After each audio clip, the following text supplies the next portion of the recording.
Ada yang mengatakan jangan, gimana kalau di bulan Maulid saja, bulan Rabiul Awal, karena pada waktu itu adalah tahun di mana lahirnya Rasulullah. Perbincangan tersebut, musyawarah tersebut semakin hangat hingga Sayyidina Ali karramallahu wajhah juga berpendapat bagaimana kalau ditentukan mulai sejak hijrahnya Rasulullah, ditentukan mulai sejak hijrahnya Rasulullah. Nah, berpikir di bulan Muharram inilah bulan di mana banyaknya kejadian-kejadian diungkap pada waktu itu, di bulan Muharram, di mana Nabi Allah Musa alaihissalam dimenangkan dari Fir'aun. Di bulan Muharram, di mana Fir'aun ditenggelamkan oleh Allah Subhanahu wa Ta'ala. Di bulan Muharram ini bulan langit diciptakan oleh Allah. Di bulan Muharram ini bulan bumi diciptakan oleh Allah. Di bulan Muharram ini bulanlah tepatnya di Yaumul Ashura hujan pertama kali diturunkan oleh Allah Subhanahu wa Ta'ala. Di bulan Muharram inilah matahari bulan diciptakan oleh Allah Subhanahu wa Ta'ala. Maka banyaknya kejadian-kejadian termasuk diselamatkannya Nabi Allah Ibrahim dari bakaran api Raja Namrud, yaitu di bulan Muharram, tepatnya di Yaumul Ashura. Maka saat itu sepakat sahabat untuk menetapkan tahun baru Islam, yaitu tepat di bulan Muharram. Baru ngerti ya? Baru ngerti sejarahnya tahun baru pernah baca sejarahnya kayak gitu? Betul nanti. Inilah sejarah pertama kali tahun baru Islam ditentukan, yaitu tepatnya pada masa sahabat ditetapkan, yaitu tepatnya di bulan Muharram. Banyaknya kejadian-kejadian yang istimewa di bulan Muharram ini, tepatnya di Yaumul Ashura. Oleh karena itu tetapkan pada waktu itu bulan atau tahun baru Islam disebut dengan tahun baru Hijriah. Dinisbatkan kepada hijrahnya Nabi Muhammad sallallahu alaihi wasallam. Saya lanjutkan. Sehingga pada waktu hijrahnya Rasulullah, yang ikut bersama Rasulullah adalah sahabat-sahabat Rasulullah minal fuqara wal masakin, dari kalangan orang-orang fakir dan miskin, menuju Yasrib yang dulu disebut Yasrib, yaitu Madinatul Munawwarah. Madinatul Munawwarah itu bukanlah negara Islam. Di sana mayoritas orang-orang Yahudi dan Nasoro. Di Madinah itu tempatnya kaum Yahudi dan Nasoro. Nah, sebelum Rasulullah ini hijrah ke Yasrib, beberapa sahabat sudah pernah sampai ke Yasrib memberikan kabar, termasuk orang Nasoro sendiri, pendeta-pendeta Nasrani itu meyakini dulu, dengan dari Injilnya disebutkan bahwa akan ada nabi terakhir, yaitu yang bernama Ahmad, ya, dengan segala macam bentuk tanda-tanda kenabiannya. Beliau kalau berjalan diiringi awan, itu tanda-tanda kenabian. Berjalan di siang hari diiringi awan. Kalau duduk di sebuah pohon, pohon akan merunduk, mengayuni.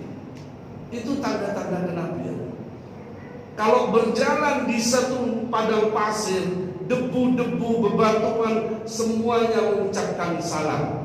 Assalamualaikum ya Nabi Allah, Assalamualaikum ya Rasulullah. Seluruh debu dan bebatuan, pohon-pohon pun mengucapkan salam. Ini tanda-tanda kenabian. Dan disiarkan, dipublikasikanlah oleh salah seorang pedagang yang datang ke Yathrib, bahwa di Makkatul Mukarramah telah lahir, di kota Mekah itu seorang nabi yang sesuai dengan apa yang disebutkan di kitab Injil. Maka orang-orang Nasoro yang ada di Madinah pada waktu itu penasaran, sehingga apa? Orang-orang Nasoro datang ke Mekah mencari, mana yang namanya Ahmad, mana yang namanya Muhammad itu, pengen tahu. Mereka yang sudah mempelajari kitab Injil, dia sudah tahu tanda-tandanya kenabian, dari rupanya yang rupawan, beliau kalau berjalan di malam hari bulan menjadi redup. Bukan berarti bulan itu tidak bersinar.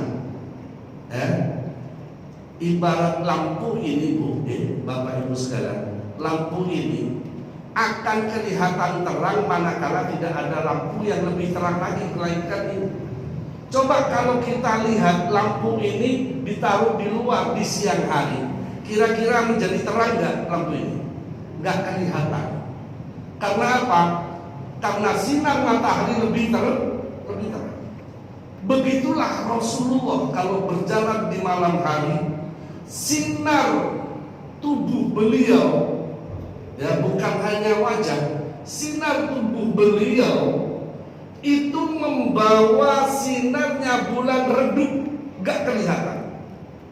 Saking bersinarnya tubuh baginda Muhammad sallallahu alaihi wasallam. Kalau di siang hari begitu pula, matahari pun menjadi redup.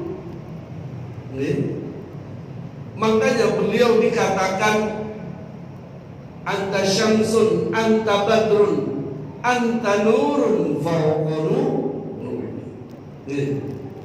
Bukan karena tidak ada, itu syiiran itu dibuat karena mereka yang sudah melihat Rasulullah begitu takjubnya, begitu takjubnya. Mereka yang nggak melihat, yang nggak tahu Rasulullah begitu. Tapi mereka yang melihat Rasulullah begitu takjubnya sehingga beliau menggambarkan engkau adalah matahari ya Rasulullah, engkau adalah rembulan. Karena bulan tidak ada artinya ketika engkau berada, matahari tak ada artinya ketika engkau berada di tengah di siang hari. Karena mataharinya adalah engkau, di malam hari bulannya adalah engkau, di siang hari mataharinya adalah engkau. Anta syamsun, anta badrun, anta nurun fawqa nurin. Engkau adalah cahaya di atas cahaya. Oh, orang-orang sana nih, orang-orang yang kelompok lain, mensyirik-syirikkan, mengatakan tidak ada nur itu hanya Allah, yang cahaya itu hanya Allah. Lain, karena kurang belajarnya itu berarti, karena kurang belajarnya itu tadi. Baik, saya lanjutkan. Sehingga ketika itu yang namanya orang-orang Nasara datang ke Mekah ingin mengetahui siapa Muhammad, siapa Ahmad. Akhirnya melihat, mulailah taslim kepada Rasulullah. Setelah taslim kepada Rasulullah, mereka kembali ke Yasrib. Nah, dikabarkan ketika sudah waktunya datang, turun wahyu dari Allah untuk hijrah ke Yasrib, maka beliau baginda Muhammad SAW melaksanakan hijrah. Itu pun ketika diketahui bahwa baginda Muhammad mau hijrah ke Yasrib, ke Madinatul Munawwarah, orang-orang tokoh-tokoh kafir Quraisy mengumpulkan para pemuda-pemuda dari seluruh kafilah yang ada. Wahai para pemuda-pemuda Quraisy, dari kafilah-kafilah ada, di antara kalian semua jago-jagonya, siapa yang bisa membunuh Muhammad, akan saya berikan unta 100. Akan saya berikan 100 unta. Akan hadiah luar biasa. Jadi dikumpulkan pemuda-pemuda, bukan karena begini. Kalau pemuda dari kabilah satu kabilah, nanti kelompok dari Bani Hashim akan memusuhinya. Tapi kalau seluruh kabilah-kabilah yang ada, wah ini kan nggak mungkin, kan kayak gitu. Jadi dari kelompok-kelompok kabilah yang ada dikumpulkan pemuda-pemuda kekar gagah beraninya untuk membunuh Rasulullah SAW. Nah, karena Rasulullah adalah Rasul utusan Allah, nabinya Allah, tentunya dilindungi, dijaga oleh Allah Subhanahu wa ta'ala. Rasulullah berangkat malam hari biasa saja bersama Abu Bakar As-Siddiq menuju Yasrib, Madinatul Munawwarah. Singkat cerita, beliau berangkat menuju Madinatul Munawwarah bersama para muhajirin. Kaum muhajirin itu adalah para sahabat Rasulullah yang dari Mekah. Kaum fuqara dan masakin, orang-orang fakir miskin, dibawalah menuju ke, karena di Madinah sudah ada yang sudah Islam, yang sudah Muslim, taslim pada baginda Muhammad SAW. Sejak mereka itu datang bertemu dengan Rasulullah, maka saat itu kaum muslimin yang minoritas di Madinah, kaum muslimin yang minoritas yang disebut dengan kaum Ansar, itu minoritas menyambut Rasulullah dengan membaca sholawat sambil memakai terbangan Rabbana. Jadi kalau tanya mulai kapan sholawatan itu bid'ah pakai Rabbana, di masa Rasulullah datang ke Madinatul Munawwarah, oleh kaum Ansar disambut dengan sholawatan Bala'al badru alaina min zaniyatil wada. Itu dengan pakai Rabbana, pakai Rabbana. Dan Rasulullah tidak melarangnya, Rasulullah mendiamkannya. Itu tandanya berarti Rasulullah menyetujui.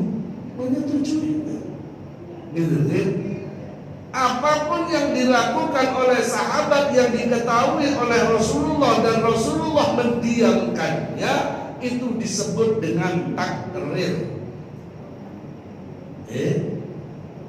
Dan saat itu didiamkan oleh Rasulullah, berarti itu diperbolehkan. Lalu kenapa mereka mengatakan bid'ah gimana? Gak tahu sejarah sih, gak baca sejarah. Gebun. Sampainya di sana kaum Ansor itu betul-betul Ansoriin. Apa Ansor itu? Ansori, orang-orang penolong, Pak. Artinya Ansor. Nasoroh itu artinya menolong. Ya. Kaum Ansor itu adalah kaum muslimin yang sudah Islam terlebih dahulu yang ada di Madinah, itu pun minoritas. Melihat kaum muhajirin yang datang bersama Rasulullah adalah kaum fuqara wal masakin, ditawarkannya, dibantu oleh mereka kaum Ansor. Sampai jangan khawatir, saya punya sebidang tanah, sampai bisa tinggal di rumah saya ada sekian rumah, sampai tinggal di rumah saya ini, anggap itu rumah sampai sendiri, saya berikan pada sampai. Dan saya ada sawah di sana, saya berikan juga pada sampai. Begitu.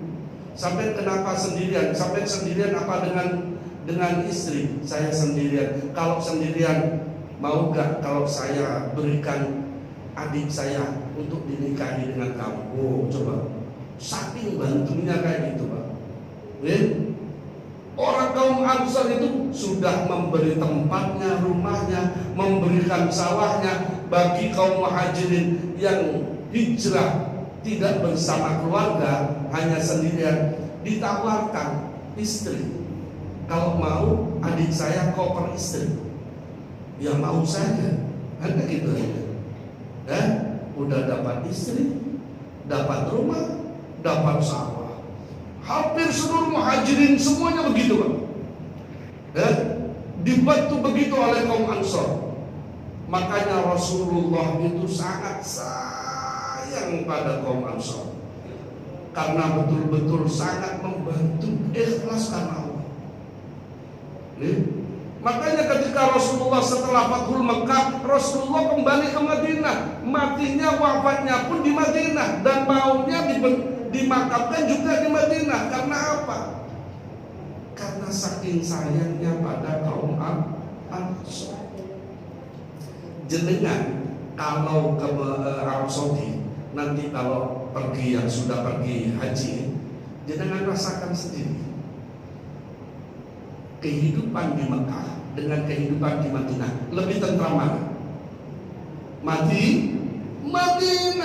Nih jenengan yang sudah berangkat, ibu-ibu mungkin, umi-umi yang sudah berangkat haji, ketika ada di Madinah, Bu, bagaimana nih? Terasa tentram, damai. Satu, dekat dengan Rasulullah. Kedua, kaum sana lebih sabar, lebih sabar, lebih beradab dibandingkan penduduk Mekah.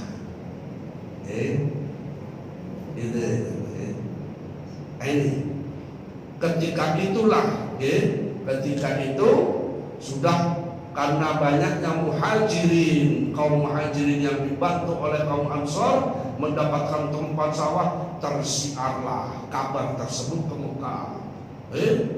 Tersiar, wah enak, orang hijrah ambil Rasulullah itu oleh sawah, oleh omah, oleh bojo.